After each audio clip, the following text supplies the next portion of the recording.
Good morning, everyone. Welcome to the third workshop in the Responsible Global Academic Partnership Training. This is workshop 3, focusing on partnerships administration and management. I'm Rosanna Avento, and I'll be your trainer for the day. And we have a couple of guests as well joining us. So what we'll be doing in this workshop is we'll be examining North-South partnerships from the perspectives of administration and management. This really means that we're looking at the building blocks of academic collaborations, agreements, and contracts. And we're also looking at what would be those good practices that foster reciprocity and mutuality between the North-South partners in academia. So that's the theme for the day. A little bit about myself.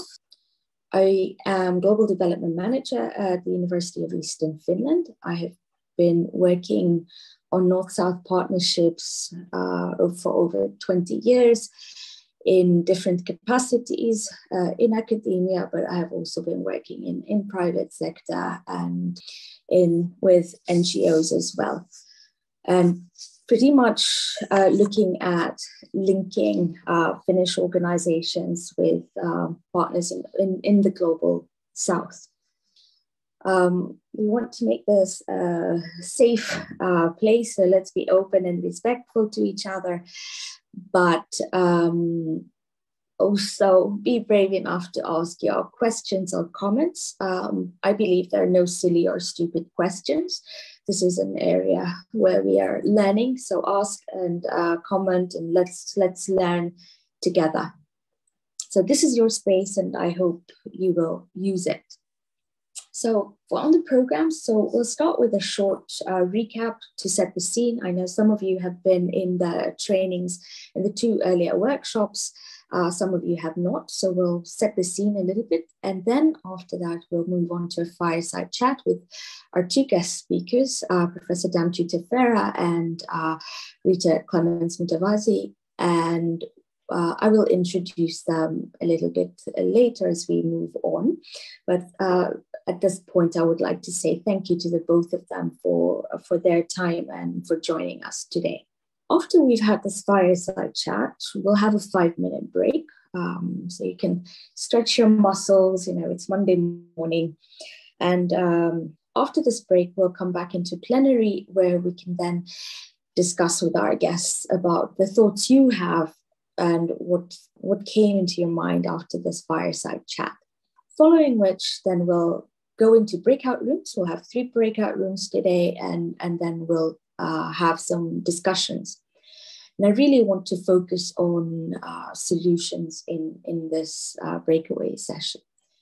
After that, we'll come back into a feedback session, and then we'll wrap up and close. So basically, this is the program for today. So just to recap, we've had 2 workshops. First was an introduction to this entire training. And then we had the second workshop, which focused on power dynamics and partnerships. Now, what we discovered from these 2 workshops is that there is definitely a need for equity and creation of mutual trust between the different entities and researchers and scholars that are working in North-South partnerships.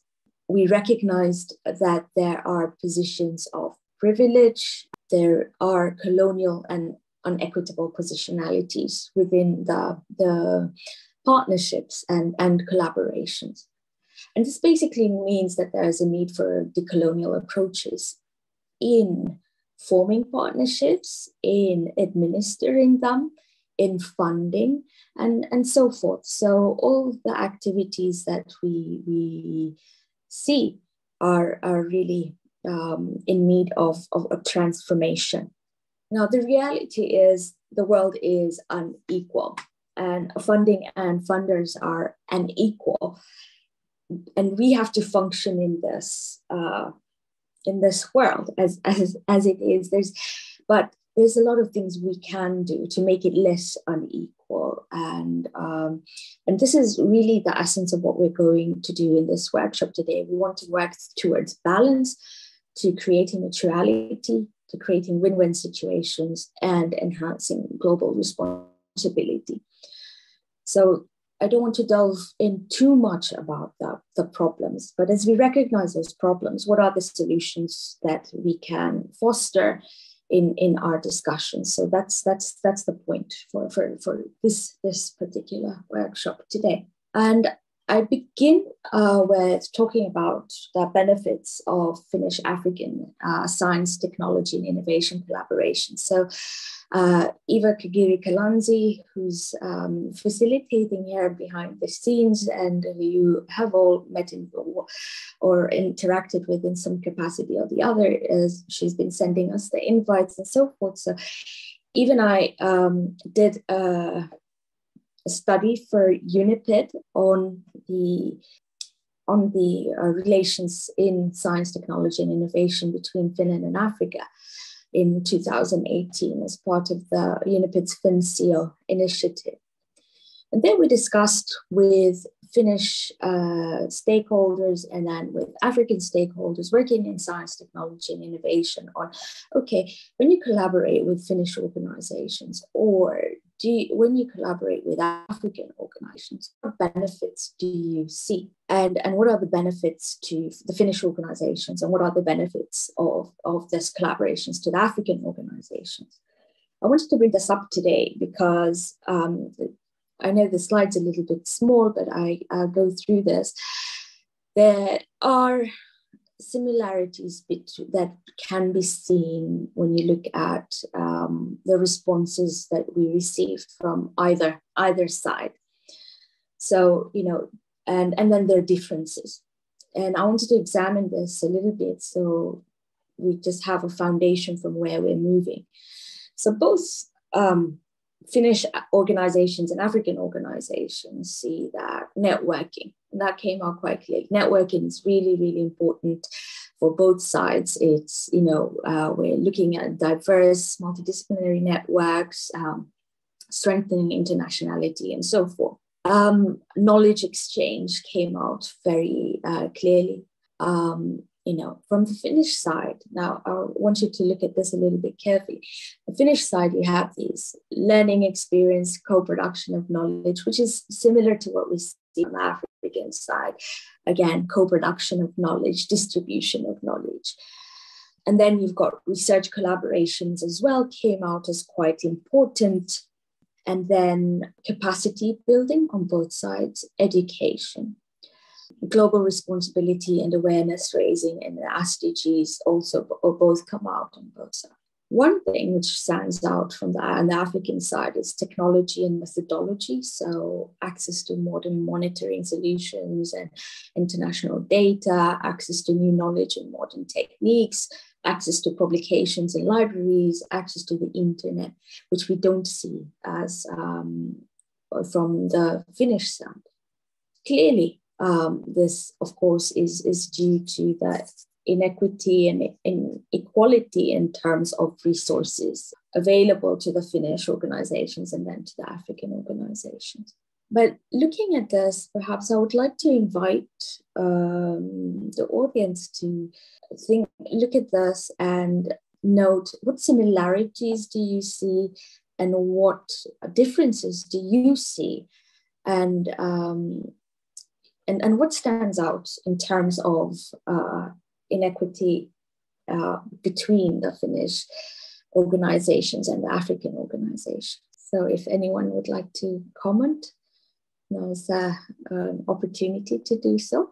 Okay, I don't see any hands, so I move on. Or Eva, if there are any hands, please let me know.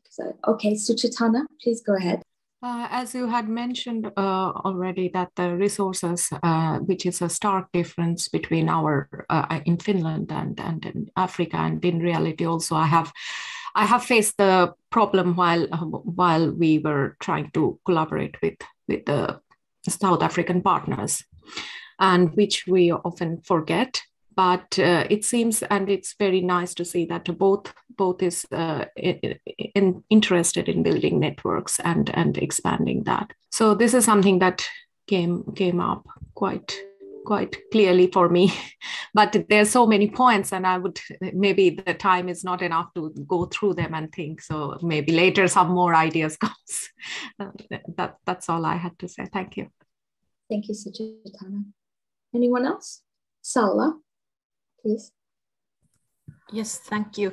What I was thinking when I was reading this, I was thinking that the kind of, who decides what is quality here? Because if you take a look at the left side, there is a lot more like we're getting learning experiences and we're getting publications, whereas on the right side, you see things like new ideas, new insights. So where the African organizations seem more like learners in the sense, and this in itself, I think is a well, it's not.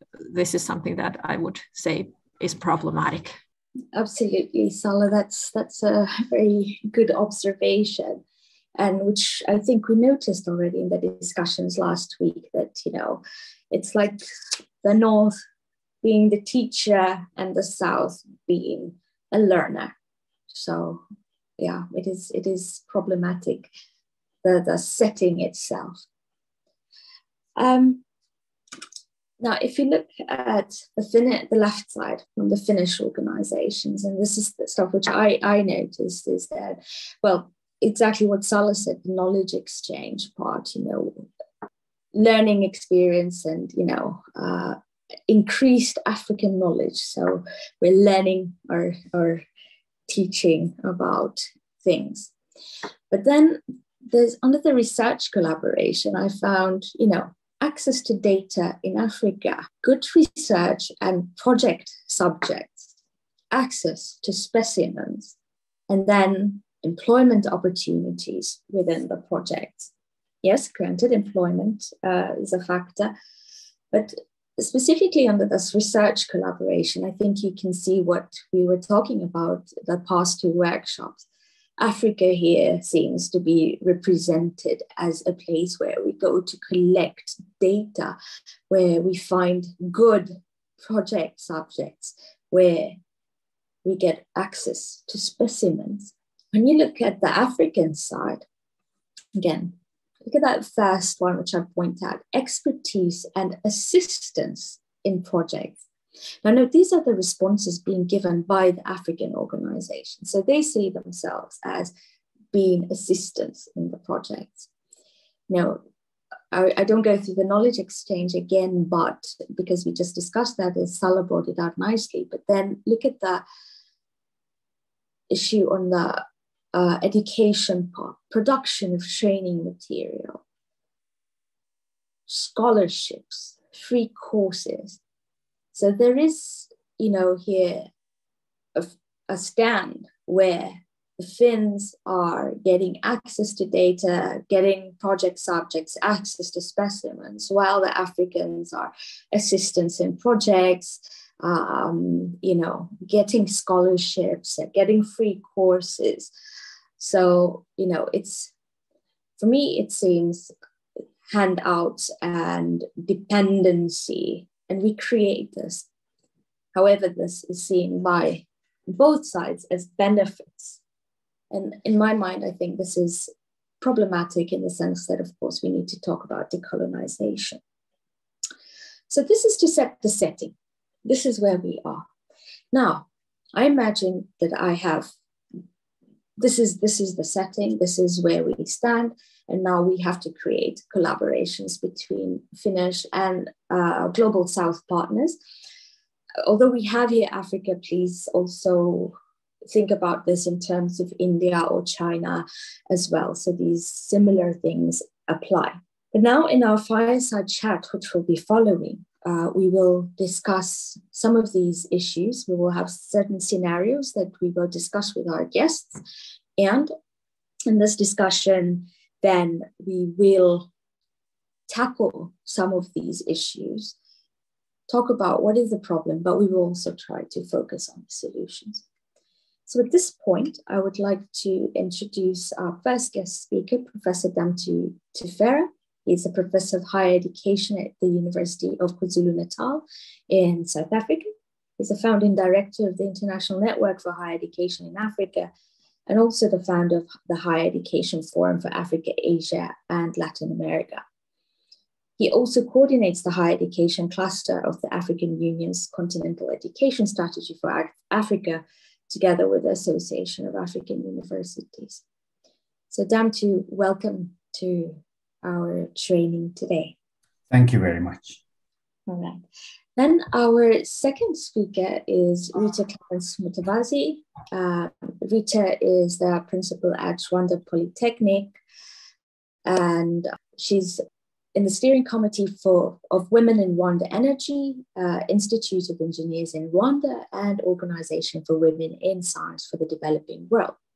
She's certainly a STEM and gender advocate, and she was the first woman to serve as vice principal for academic and training at the Integrated Polytechnical Regional College East in Rwanda. And she was also the first female principal of the Integrated Polytechnic Regional College.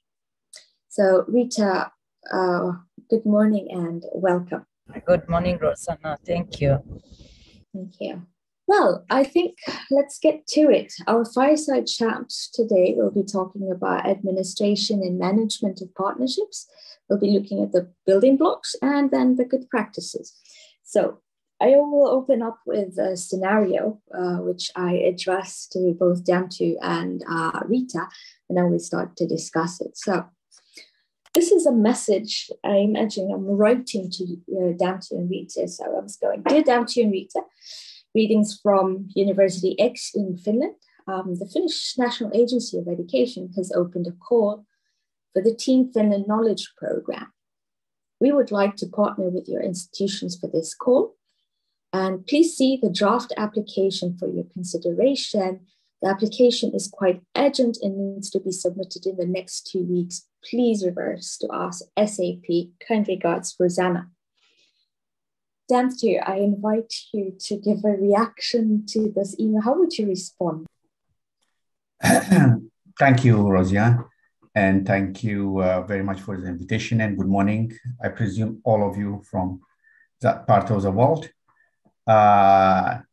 Yeah, just before I do that, I am tempted and could not resist to engage in a 2-minute, 1 minute statement with regard to what you just said. I failed to pick the name of the second speaker, which she actually intimated in terms of the learning aspect. I think there is this notion of the North is the teacher, the South the learner. I think we're slowly moving away from that, simply because there is a groundswell in terms of co-creation of knowledge and co-production of knowledge. And I think, let me also say this, I live in South Africa. South Africa is very well known for a number of things. For example, it's a leading, centers in COVID, space science, biomedicine. The world actually learns from South Africa.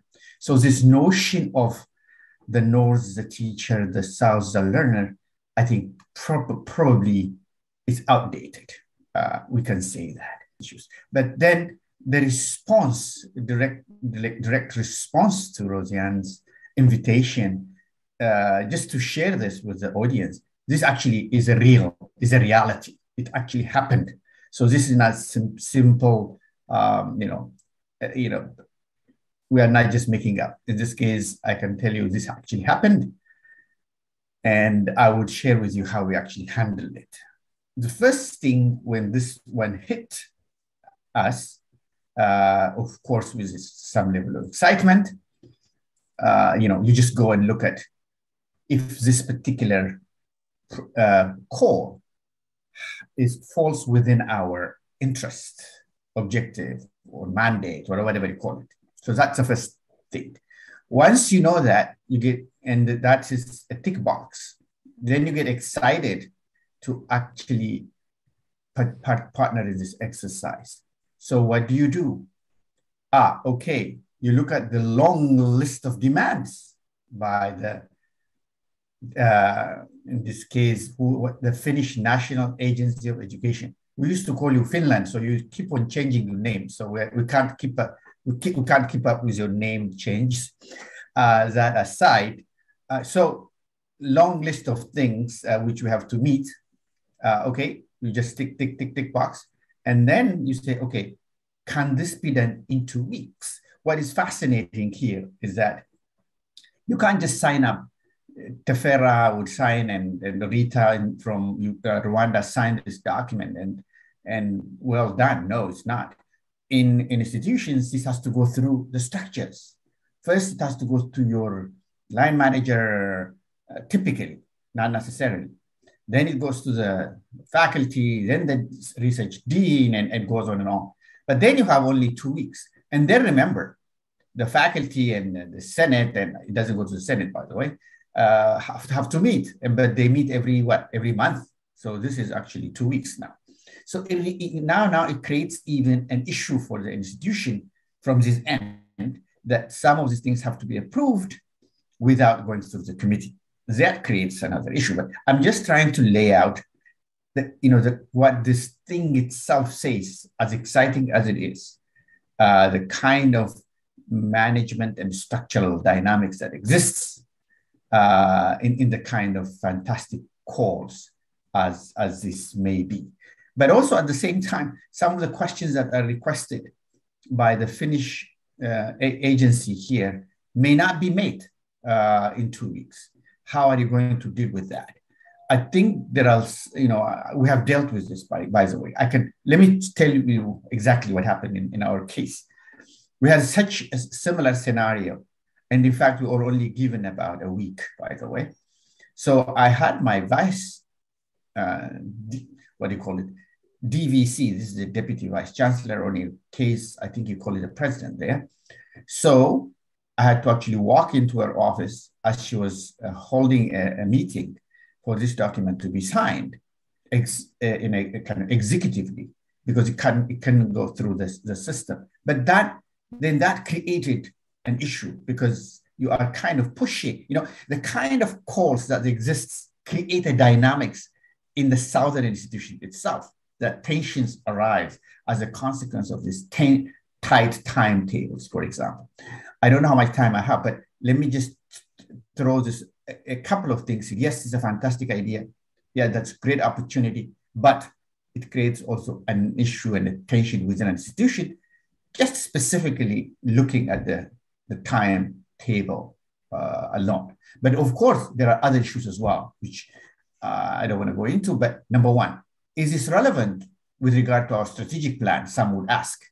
But increasingly in African institutions, because of tight funding issues, those questions are kind of mute. As long as the money is right there, you can do whatever you want to do in terms of as long as you bring in the resources. But that also creates a kind of tension. And anyway, let me stop there, Rosiane. But I thought I laid out this. Thank you. Thank you, Dante. A lot of insights there in terms of time. And I totally agree with you, because I see this situation happening all the time. Not to really criticize the National Agency of Education here, because I think this particular call had been open for a long time. But in this case scenario, you would see, okay, the call's been open for ages, but the university in the north basically wakes up a couple of weeks before the deadline, and that creates issues, as you said, for the south, but it also creates issues in the north as well, because similarly, again, there are processes that need to be gone through, and it tends to be very difficult to get those internal procedures, both in the south and in the north, taken care of in good time. And then there's a rush for everyone. So I think this sort of a scenario is then a little bit problematic. Rita, how would you respond to this? If I go straight to the question, this is a real situation. We usually get this kind of information or emails, and the first reaction, we get excited. We get excited. Why? Because of scarcity of funding.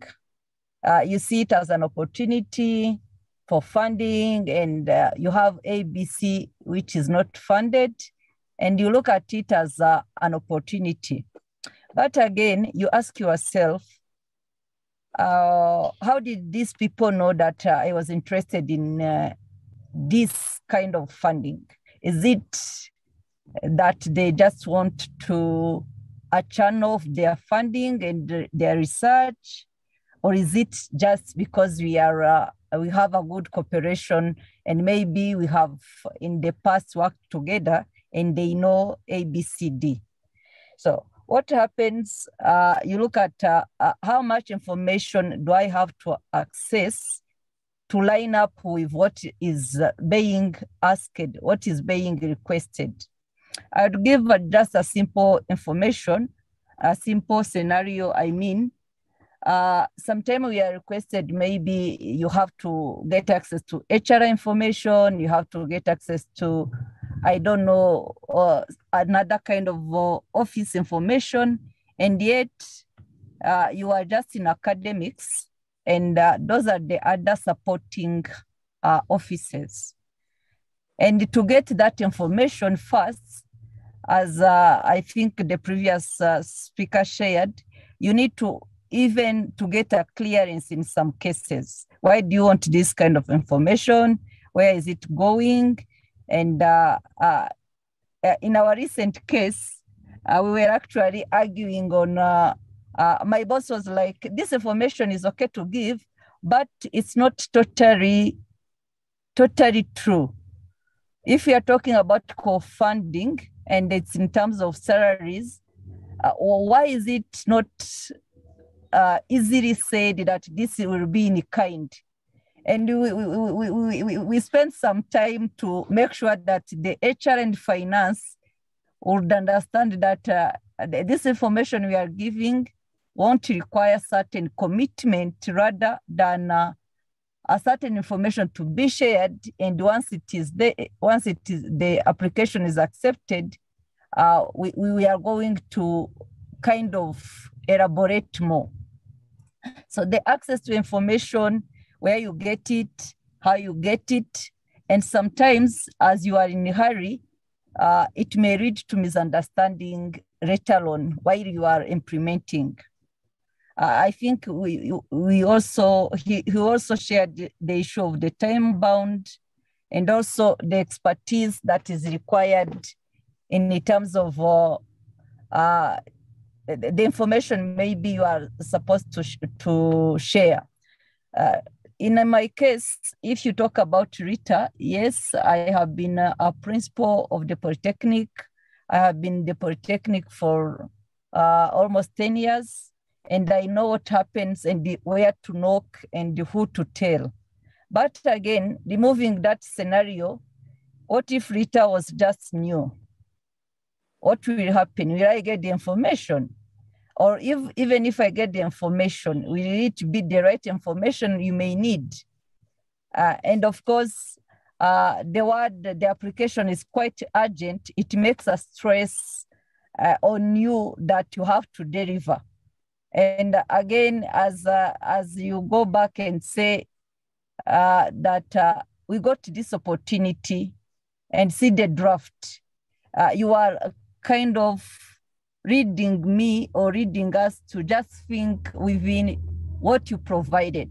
It's not like those should be my needs, rather it's a take or leave. And in most of the cases, I think the other side, in this case, I would say Rosanna who wrote this email, she may know that these people need this money, so they are not going to leave it. But again, we have guided them on what else we need, so they should take it. It's quite unfortunate, but in reality, what goes on, it's we are kind of forced to fit in, and we, in most of the cases also, at the end, you look at maybe the grant or the funding that comes in and you are like, why, what is leaving me with? Yes, you thought about it in a quick manner, but again, as you move on in implementation and so forth and so on, you realize that this is not the right way to do things. I don't know if you are allowed here to share what happens in some cases when the grant ends, or as you are managing it. If you don't have a flexible team, or the funder is not flexible, in most of the cases, the funding is quite not flexible, I may say. Sometimes it's very clear that you can't do this, you can't do this. Although it was in abroad, when you come to implementation, things become tighter. And in some cases, we had to, as an institution, even the one I was leading, I had to tell my team that, look, let's just do this so that we keep the partnership. But we know already that this won't take us where we thought we are going. We had to make a compromise and say, okay, let's just do this so that politically, correctly, academically, anything, we don't kill the partnership, but we just, we keep the partnership and we will see what comes next. So I think I would share, yes, we are interested, and maybe I'd ask some few questions, but in reality, in the background, that's all that goes on. That's kind of, you work within the means that, even the needs that have been set for you, the means that have been put there for you, and the priorities that are not necessarily yours. And you, at some time, you will even have to compromise just to let it go so that you don't kill the long-term kind of relationships that may be there. I think I might say, then we keep conversation. Thank you, Rosanna and others. Okay, thank you, Damti and Rita. Okay, I'm gonna move on to another scenario. This is a little bit different. So this is a message which has come to me. My name is Professor ABC. I'm at the National University XYZ in country X in the Global South. I'm seeking for research collaboration on universities academics from the North and our higher education context. I got your contact details from UniPID.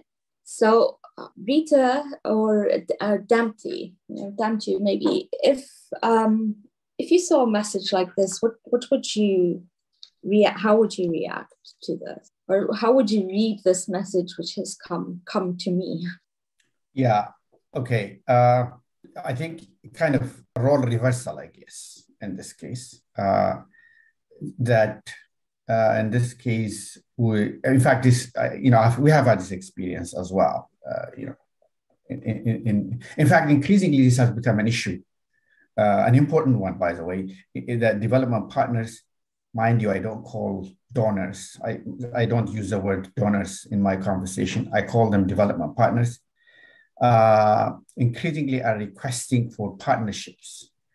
That means, for any such partnership, any such commitment on the part of the funding entity requires that you have a partner between North and South. So increasingly these requests are coming also from South to North. So largely, for example, within SDGs, what is it called? Manifesto. So what happens in this case is that, of course, what is very fascinating, however, we didn't talk about due diligence in this conversation. Largely, it happens when it is coming down to the South, but I'm not sure if it is happening when it goes up in the North. But presumably, by the time I write you in the North, I have done some work on my part to see where you stand in the whole scheme of things. In this case, who the person is, the kind of research that gets undertaken, and the kind of capabilities that exists, and so forth and so forth. So yes, we have done that. I have done that, for example, from personal experience. Let me put it this way. Some are so unkind, they don't even respond to your email, so you can sleep happily there. And others will just write you a long memo. At the end, the last line is that at this stage, we're not interested in such a scheme. So it's all over the place. You know, I have written for some institutions several times, but it's consistently no or not interested. So I think the wisdom here is like publishing in a journal. Once you send an article, you get rejected, you just don't stop there. You send it to another journal and another journal until it gets published. So the same story here. But first of all, you have to do your job very well. You have to know who you are, to whom you are writing to. What do you show for this partnership? How that knowledge is, how that is verified, and if that is verifiable. And even that, you know, this is a pretty, what is it called, snappy note to hit my email to say that who the heck are you in terms of, you know, what have you done? You know, it doesn't describe much about yourself and so forth. So those things are very, very important in terms of striking a partnership with the North. So that is that. But if I may, Rosianna, if you allow me, I think I see kind of a solidarity between the North and the South in terms of some of the demands put on us by any agency for that matter. So I think I see a lot more solidarity between the researchers themselves. In fact, I must also indicate here that, you know, at least at the initial stages of such partnership, there is a lot of work on the part of the Northern partners, because they have to fulfill their part, as well as they have to make sure that the Southern partners are also do exactly that. And then ultimately they are responsible for a complete document. And also, so I think we have to also intimate that. And I just wanted to point that in our conversation to have a fair engagement. So to come back to this question, I just want to say that this kind of questions that I personally do, and others do, and you know, in fact, there are multiple ways when these things happen.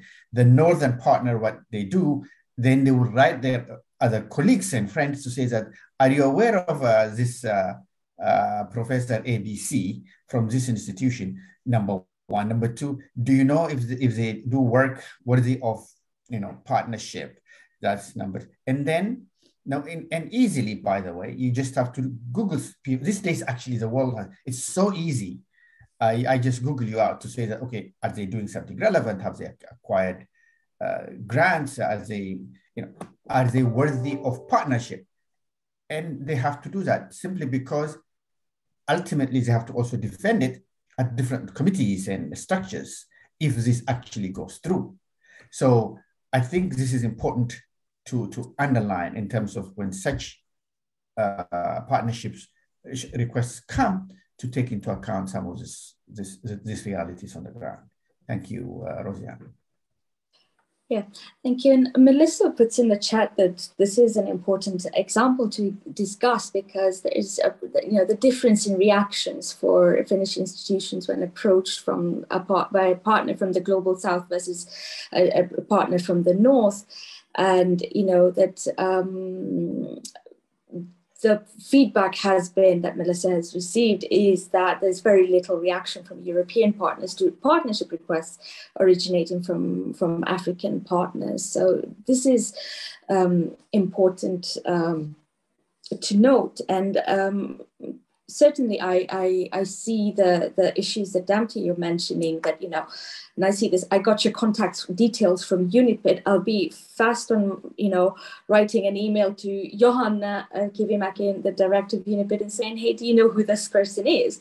And do we respond or not? And who gives the response? So is it the researcher or is it somebody in admin? And that also has dynamics even from a northern perspective. So if I get a request like this from an administrative perspective, and somebody's seeking a research collaboration, so I need to link this person with the researcher. But does the researcher then take it forward is a big question.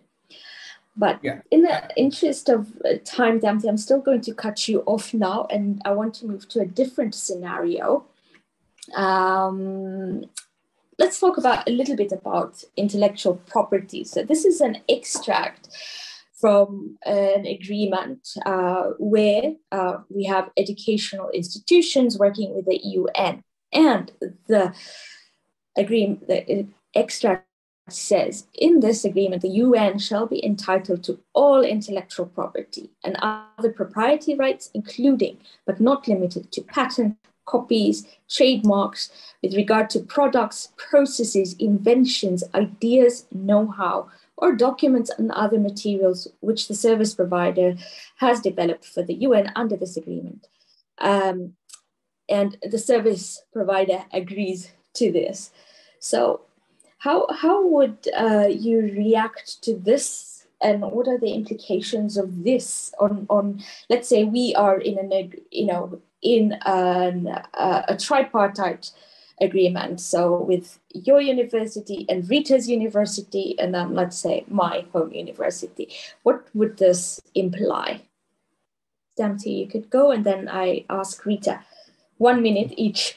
Okay. You know, one of the reasons why we don't get a positive response of the North is because the volume of such requests that come to those institutions. Number one, it's very important. And I remember when such things, calls happen, I write to colleagues and say that, oh, we have already been requested by an institution A, B, C, so we cannot commit again. So I think I just want to indicate in terms of, several such requests coming in. To respond to this one, for me, I think this is kind of generic in terms of we are assuming a UN to be a non-partisan institution. Assuming, that's the word I'm using. It's a deliberate word here. Assuming that UN is at least acts as a non-partisan entity. So I wouldn't lose sleep on such broadly stated documents. But the question is, the devil is always in the details in terms of at what level, what kind of engagement, in terms of publication, how names organized, whose name should be included there, in terms of whether the intellectual property rights of countries read each other. I presume they do, because they kind of draw from generic document regimes such as the UN. But you can see even within countries there are some tensions with regard to the intellectual property rights. Typically, people don't pay too much attention on issues of intellectual property rights at the time of the partnership.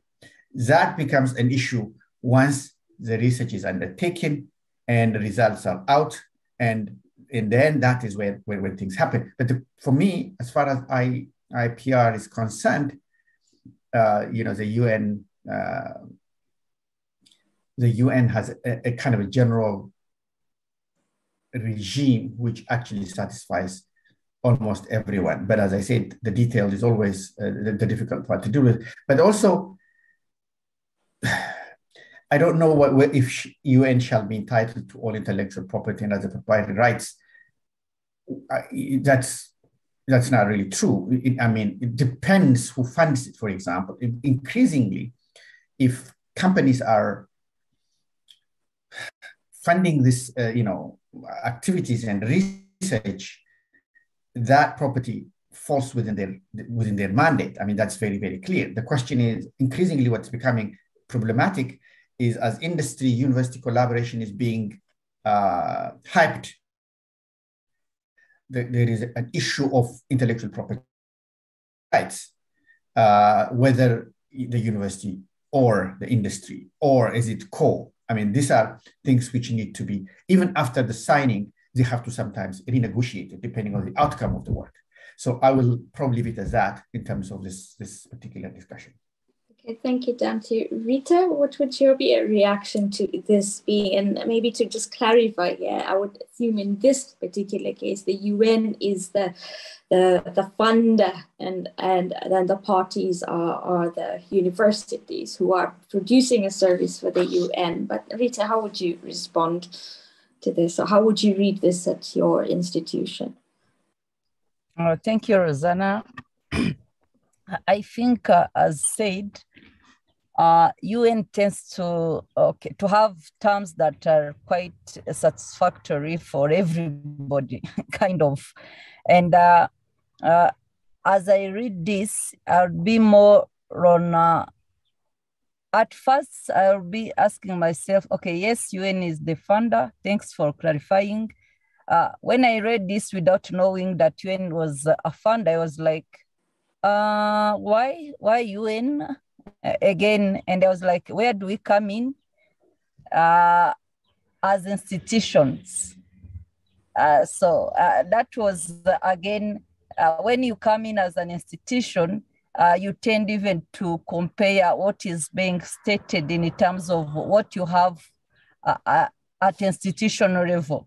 As academic institution, we have our kind of domesticated or internal intellectual property policies, and some of the things are clearly stated that you can't go beyond them. Some of others are quite open and flexible, but again, you need to go back and look at how will this affect the implementation once we get the funding. I remember, maybe I shared with you or I shared with some other people, how do we, once get the funding, start thinking on what was in the agreement signed. Most of the time, we are, as said, we are excited in the Global South to sign. Then once we started implementing, that's where, as Dante said, the devil lies, the details. When you go into details, that's when you are stuck and you are like, oops, I did sign this and it's not really applying here. And again, sometimes you have even some people to support, like the legal people, and they look at it, they're like, no, you can't sign this. This is so binding. Again, you try, because you know how the funding or how you need that funding, you start saying, okay, what do you think we should have?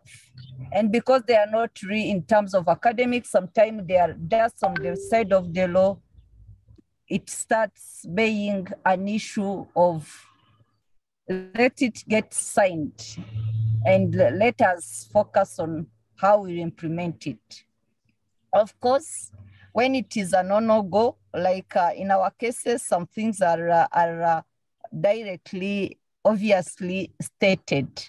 Where do you store data, who access it, and how is it done? And in the case of even of the institution, the partnerships, it is quite clear on how it is done. So now the issue comes in if the other party will agree to the terms of what we are having internally.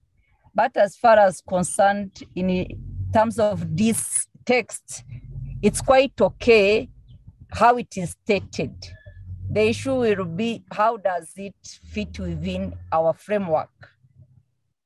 I don't know if I'm making sense, yeah. Yes, absolutely, because then when I read this, I am looking at this from a Finnish institutional perspective or in the global north, I would have huge problems with having our institution sign this sort of a document, because it's saying everything that we do within this issue, the UN is entitled to. It does not even give us the opportunity to publish anything, which would be a problem, again, as for academic institutions, because all the intellectual property rights are vested within the UN. Although, of course, as you say, the UN is impartial and, you know, in that sense. However, I think that a huge power here is being given to the UN in terms of all the property rights, any patents, any copyrights, any processes, products, ideas, know-how, documents, they're there. So I think from our perspective, I would actually not encourage us to sign this sort of a document, but rather negotiate this clause again, so that we also get the right. So either we share the right together with the UN, because of course they are the funder in this sense, and either we negotiate to share, but also the right for us to be able to use whatever data that we have here in you know, continuing to create knowledge, which is part of our educational institutionals you know, mandates, both in the north and the south. So I would actually be quite hesitant to sign this. So I see we're reading this in very different ways. Rosianne, let me jump in here. Yes, go on. If I may. I think, you know, I'm not I'm not a lawyer. Let me just say that. But in fact, the way this is stated does not preclude others from actually owning that property. For example, the UN shall be entitled to. It doesn't say it is a sole. It didn't say it's a sole, you know, organization or partner which has oversight, whatever it's called in the legal terms. So it didn't say that. It just said entitled means you may have it in terms of publication. You can publish it. You may have a copyright. The UN will also continue to have a copyright on this matter. So the way this is phrased is such that, yes, you are entitled to, but you are not the sole ownership. You don't hold that sole ownership, or what they call in the business exclusive rights. Yes. So I think these are nuances, but what you say is absolutely important in terms of how much would you let happen, and also in terms of you know, you do all the work. Finally, the lawyers would just tell you, oh, this is a document which we cannot sign. I want you to look at, you know, the audience here as well, you know, the kind of, you know, the dynamics that takes place behind this partnership. It involves so many entities in HR, the legal department. In fact, you just, I just meant to share with you, when Rita was talking about, it just crossed my mind, you know, once we are asked by this, you know, partnership requesting how many students the university has, how many faculty, what kind of partnership this institution has in the past, when was this university established? For a typical academic, these are all irrelevant. And I, by the way, I teach higher education, and the first thing I ask students when I walk into my classroom, I ask, what is the name of your vice chancellor? I think only very few people know about their vice chancellor. So the point I'm trying to impress here is that some of these issues, some of these questions, which we are requested to provide, whether north or south, is that these are information which we don't deal with. So we have to always knock at the door of other entities which we have to deal with. I just thought I shared that one as I conclude this remark. Thank you. Perfect. I think now, in the interest of time, I would suggest that we take a 5-minute kind of reflect, or, you know, take a biological break or whatever, stretch your muscles. And if we can then convene at Hey, now it's 10. So 10:05, and then is it 10? I have 3 different times. So Eva, can you let us know? 10:03 actually. 10:03. Okay, let's say 10:10, and convene back, and then we'll continue the discussion. And I hope the audience can then also get engaged in that discussion. Would that be a good way to break now for just 5 minutes? Let's stretch our muscles and come back. So 10:10.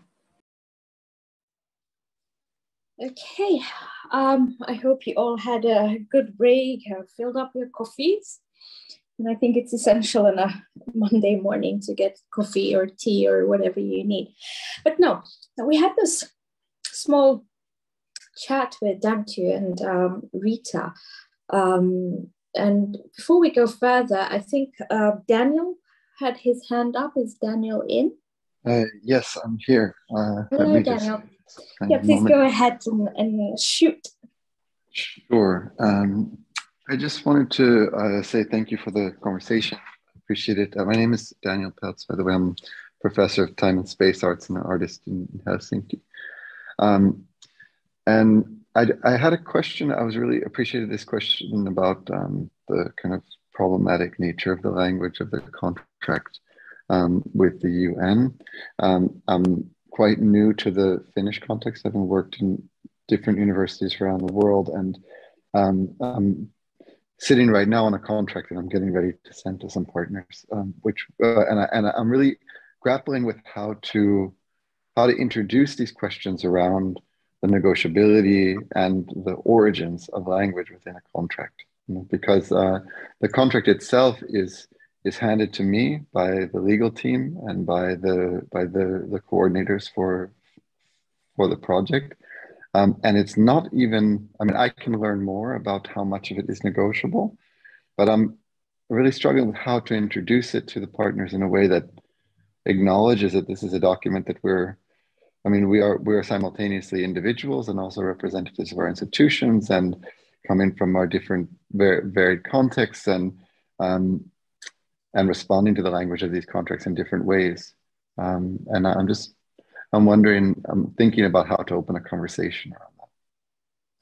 Okay, thanks, Daniel. Very important question. And perhaps I can start with giving a response that I think that a contract or an agreement is always negotiable.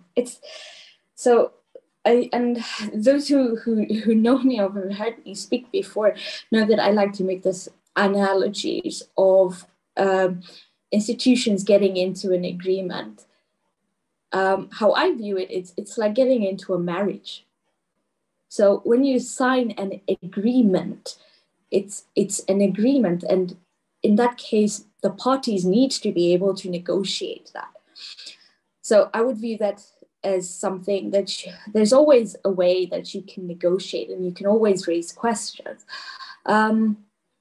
However, there are also, is it an MOU? An MOU, a memorandum of understanding, or a letter of intent, which then I would view more as an agreement to engage. So that's like, now you're getting engaged. So what are we agreeing to do before you enter into then more specific agreements? However, the non-negotiability issue sometimes does come, and that comes when we have funders. And this is one of the things that we're going to discuss in one of the breakout rooms. And this particular one, probably in breakout room 3. So Eva, I would ask you to put Daniel into the breakout room number 3 so that we can discuss that further and come back then with a solution on how to look at those issues with the agreement. Can you negotiate it? I would always say, take a step and ask, can you negotiate this, and explain why you want to negotiate that, and why, does it fit your institution's institutional frameworks? When it comes to language, of course, language is an issue, because now if you look at the Finnish institution, our administrative languages are Finnish or Swedish. However, when we're dealing with international partners, then we turn to English, which is, lingua franca of the academic world. However, it does then cause issues when you have those institutions that use Russian, for example, or Chinese, or Spanish.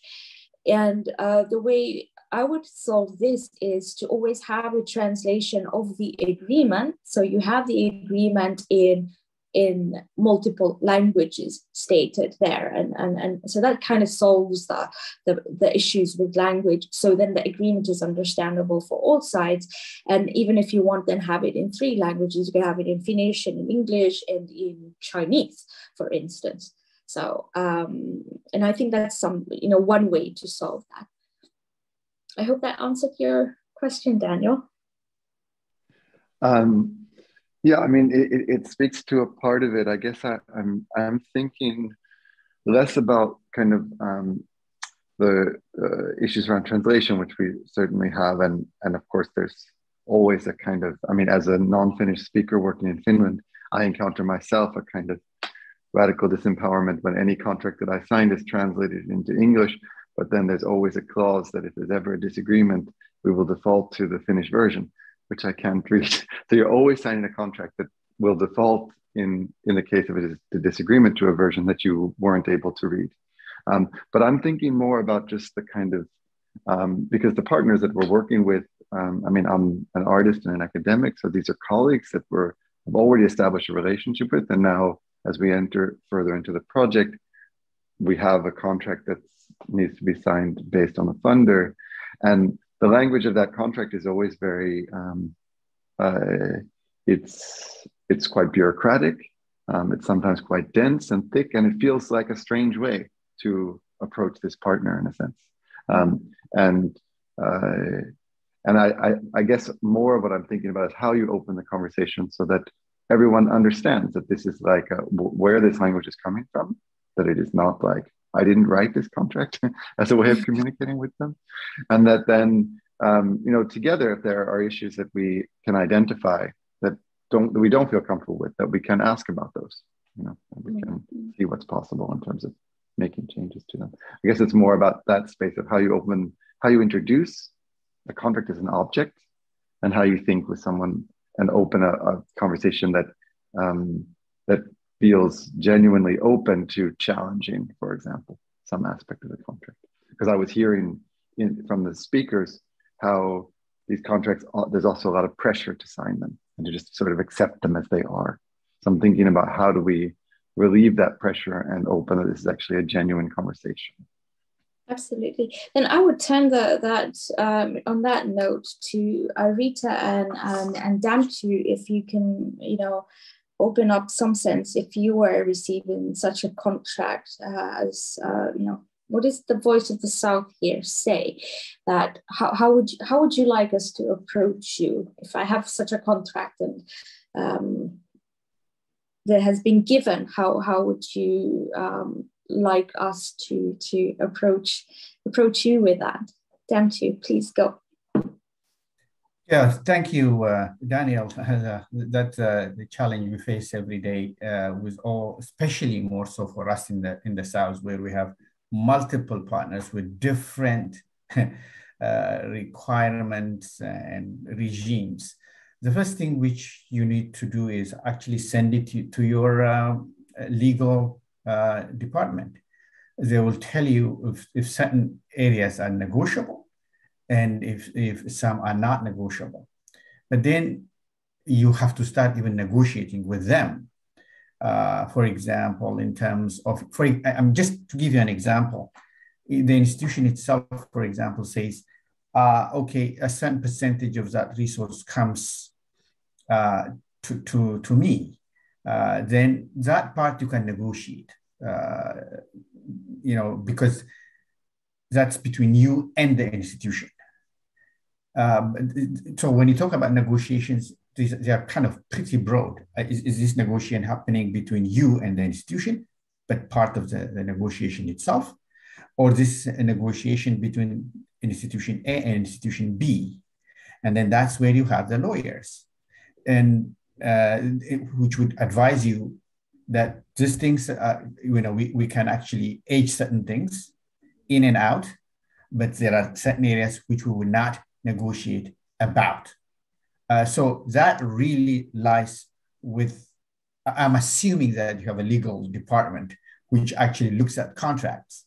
I can tell you one of the issues we have is that these things take time. In fact, the 2 weeks story Rosiana indicated earlier is a pretty sticky one, especially if you have to sign contracts, because this has to go through the legal department. The legal department looks at each and every word, and then they say, this is not acceptable, this is not acceptable. Then these are some of the difficult things which we don't talk about, but we have to deal with them. But this also assumes that you have a competent, capable, able legal department which understands these issues and these dynamics, and closely in touch with some of the realities we find ourselves in the world. Because even these contractual agreements and contracts, some of these are also dynamic. And do you have that kind of dynamic management capacity in your institution? I think one of the challenges we have here in the South, how many institutions do we have which have international offices? Very, very, very few. And these are supposed to be the institutions which should be able to help you and support you and guide you, including some of these issues, by the way. So I presume your university has this international office. I presume that international office would be guided by your legal department. I think this is probably what I would say, Daniel. Thank you, Damtu. And Rita, any last additions you want to make on that point? Yeah, he brought it nicely on either the institution has even the capacity in terms of legal matters or even international cooperation. We had a case maybe where we had to internally our legal opinion, but again, later we got to know that some of the matters, especially when they involve even international cooperation, they go beyond academics. And that was also a tricky one. How do you even link with what you thought is feasible at academic institution with politics in terms of international cooperation? So that's again another side of the story. Coming back to either it is negotiable or not negotiable, I think most of the time we get agreements which are quite not negotiable. I think Daniel tackled that. Already the first impression you get, it's like, no, this is not negotiable because it has a certain form and it is kind of structured in a way. And again, on your side, because you are always receiving you are a receiver, in the Global South, you lack also the kind of structured agreement that you also put forth in case of.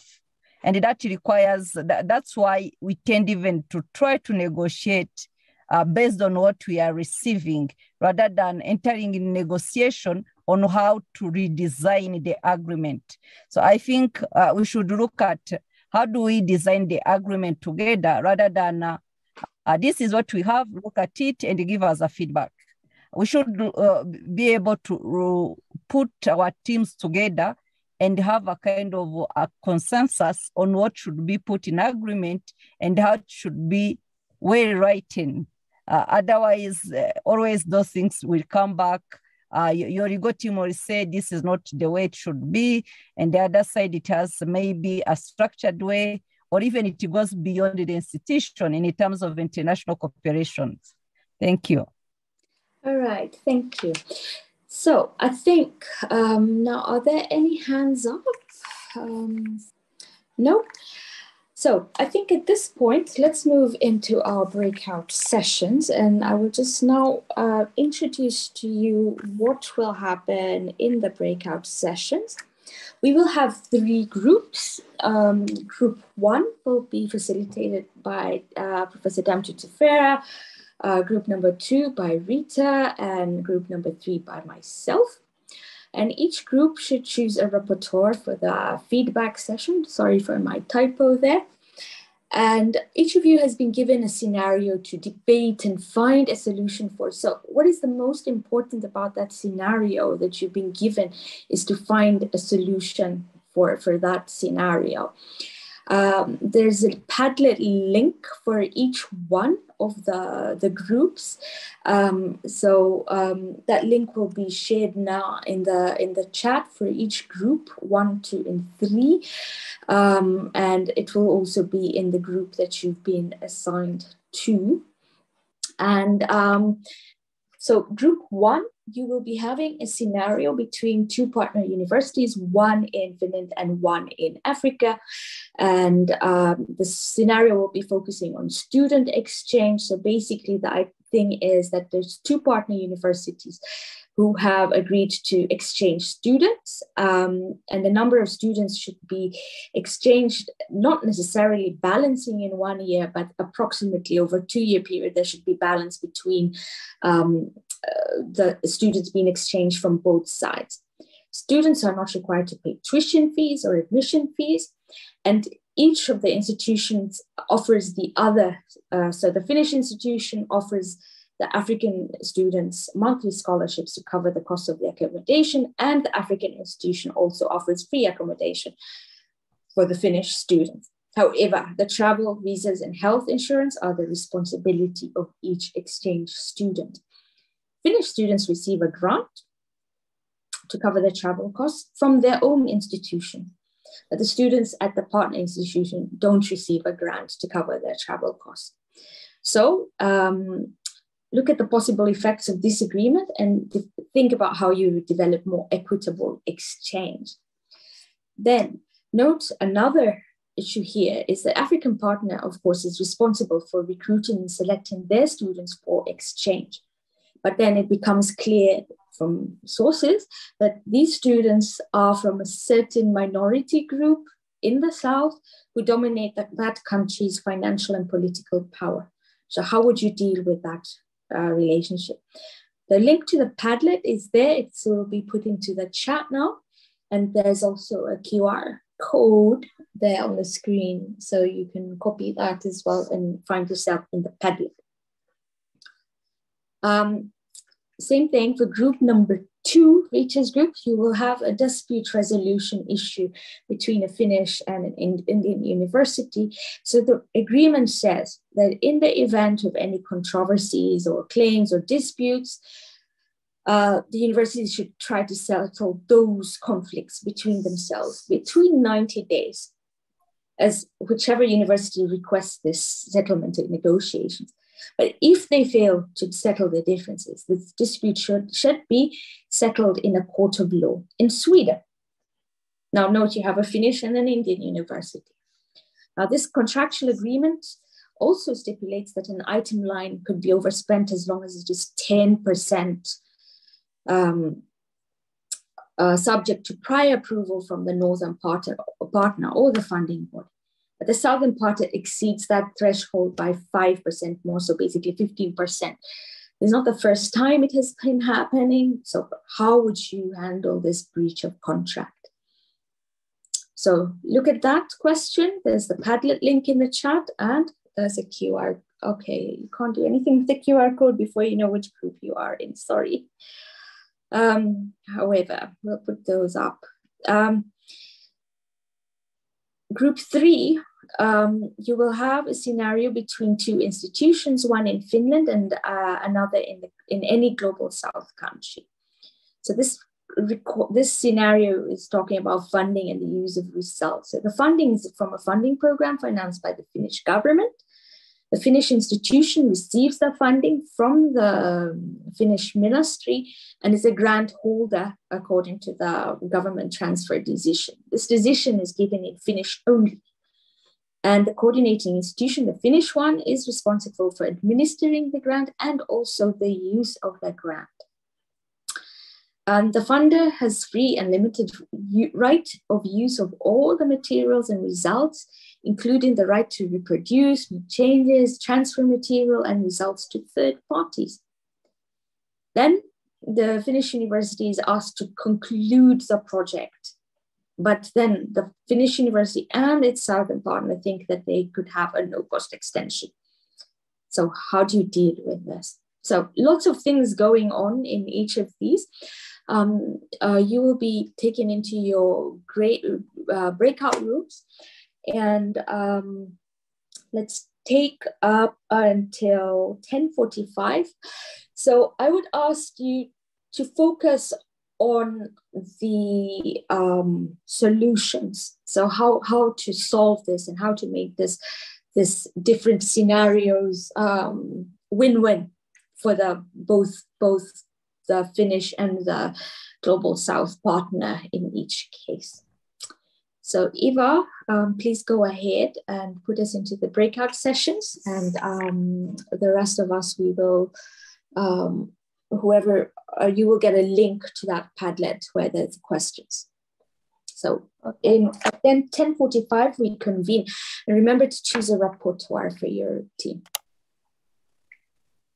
So we're back into the main session now after the breakouts, and let's quickly, I'm going to ask you to focus on giving one, or maybe it's two main solutions for the problem you had. No more. The material will be shared with everyone, so then you'll see all the answers. But let's take from group one that was discussing the issue in student exchange, two solutions that you saw for your problem.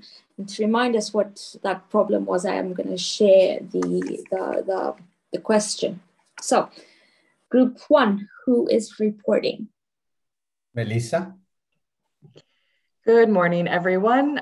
Yes, so we had a very interesting discussion, and I think there were two, or you asked for some two solutions. So one of the things that we thought about was a kind of an engagement with the partner around the kind of core issues here that are perhaps leading to this inequity in how the mobility is, or who's able to take advantage of the mobility.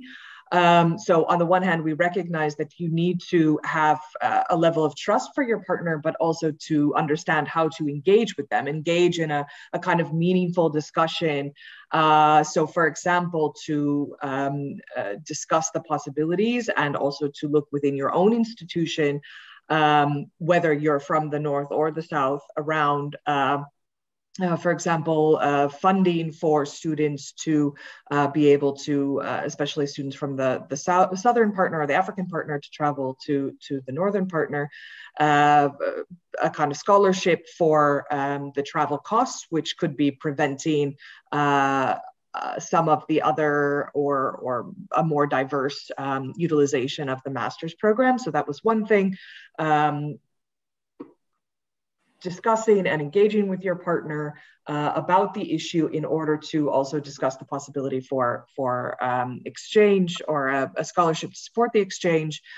And then perhaps the second thing, which is worth noting, is that as part of this kind of engagement with your partner, being able to move beyond the agreement, because there may be some things that are instituted in the agreement which are hard to kind of change afterwards. But to be able to engage about the importance of a diverse student body, for example, to really have a discussion about why this issue is important, and then finding some actual tools for correcting it, so that you might be able to have a more diverse student body. So this is a very poor, but anyway, short discussion or wrap up of what we discussed. No, excellent. Thank you very much, Melissa. I think you touched on real concrete solutions. So it comes into the negotiating of this again, and trying to work with a partner for or how to improve the relationship and then the diversity and so forth. So good job. Group number 2 had the scenario where, oh sorry, I'm showing you group number 3, but here, a dispute resolution between the Finnish and Indian universities. So this was Rita's group, and who's reporting for this group? Hi, Rosanna, it's Suchetana. I will be reporting for the group 2.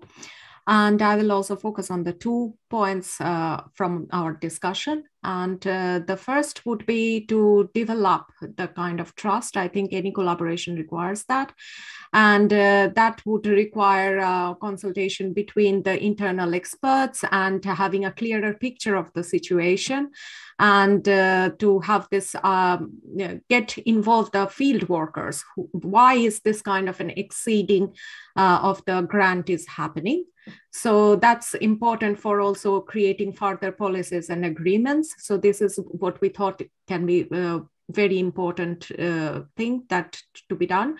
And the second was if it goes to the court. So first would be that we would like to settle it outside the court, but if it at all goes to the court and for the settlement, then to choose whichever country the issue is arising from, to choose the court of law from that country. And instead of what it was presented here, that the problem was between India and Finland and the court of law was in Sweden. So that was also something that we agreed that it makes not much sense or facilitates the situation. And we have to, in all this, keep in mind that the idea is to collaborate and to increase engagement instead of focusing on the problem. So I guess that both of these were what we came up with. Thank you. Thank you, Suchetana. And I think that's an excellent point in terms of, looking at where the issue arises and settling it in that specific country, because it does cause implications for either university, even though it seems like an amicable way. Let's choose a country that is neither Finland nor India. But Sweden, Finland are quite close together, so there is still an inequitable situation. So I think that is an interesting solution in terms of settling it in with the country where the issue arises. So great, and of course, focusing on the collaboration and amicability. Group 3, I think we have Pia. Yes. So, Pia. Okay, so very briefly, we were discussing a few things. I thought I would mention at least the language issue. So if the funding agency is not providing the key documentation or the guiding documents in English or another universal language understood by both partners or all partners, then it would be on the responsibility of the Finnish partner in this case that is the grant receiver to translate all relevant documents so that we are all on the same, so that we all know about what is important and all the rules and the directions given by the funder. So that's one key issue. And the other one that we talked about is that it might be that in this case, the southern partner, if it's a small institution, might not have access to all those support services that the Finnish partner would have. And it would be, in this case, very, very important to go through the rules, the processes, and everything that is relevant for the project already before, of course, when launching the project, but at the latest when the project run funding has been received and when we are starting to work together, and also give feedback to the funder about possible challenges during the project, so that the funder can also get this information and maybe develop the funding program accordingly. Thank you. Okay, thank you so much, Pia, for that. And so we have 2 minutes, so I try to wrap this up very shortly. Key takeaways from my end are that we try to be amicable, look at the situation from all of the partners' perspectives, recognize the inequalities, and then when we're making those agreements and the partnerships, that we take time to go through the administrative documents and make sure everybody has a understanding of what is being agreed upon in the languages that we are trying to agree. I will ask Damtu and Rita to give very briefly each one of their takeaways to us. Okay, thank you. I would like to emphasize on the second question. It's about what you just said also, amicability. I just want to emphasize on that, on the amicability of things. In terms of litigation, it doesn't matter who eventually wins in a litigation scenario. I don't look at India and Finland in this case. I'm looking at an institution in Finland and an institution in India where they actually tussle. And eventually whoever wins, it's fine. But at the end, both would be losing because it may, the reputation aspect of an institution is so important that you cannot easily recover it. So if there is a history of that litigation of an institution, that history does not help. So this is simply to say that amicability is very important. But communication is very important. How we communicate, how often do we communicate? What do you mean by communication, by the way? Are you talking about email? No, I'm talking about face-to-face communication, regular update of your colleagues of what your intentions are, etc. These are, for me, key in sustaining partnerships and relationships. Thank you. Thank you, Dante. Rita? Yeah, thank you. Quickly, I would maybe my key takeaways are on partnerships, looking at both sides, what are the needs, and also allowing the parts to have access to equally information, looking at also the issue of time, and also if we go to the scenarios in the breakthrough, knowing that already inequalities exist and being trust, keeping that trust and disclosing any information that could help aid a party, but also in terms of any dispute, partners should be able to look beyond, not only are we winning this or how does it affect our future collaboration. I think I shared earlier, starting that sometimes we even compromise at a point. We say, okay, let's just do this for the sake of future collaborations. And we know already that this kind of a partnership is not bearing fruits, but again, in the future, we can have a better relationship. And lastly, as most of the people said, when you get into partnership, it should be a win-win. And from the start, a trust should be emphasized on the trust, a mutual collaboration. Otherwise, if you already know the inequalities that exist on either part, and if you tend to overlook that, the partnership is dead at the front. Thank you. All right, thank you.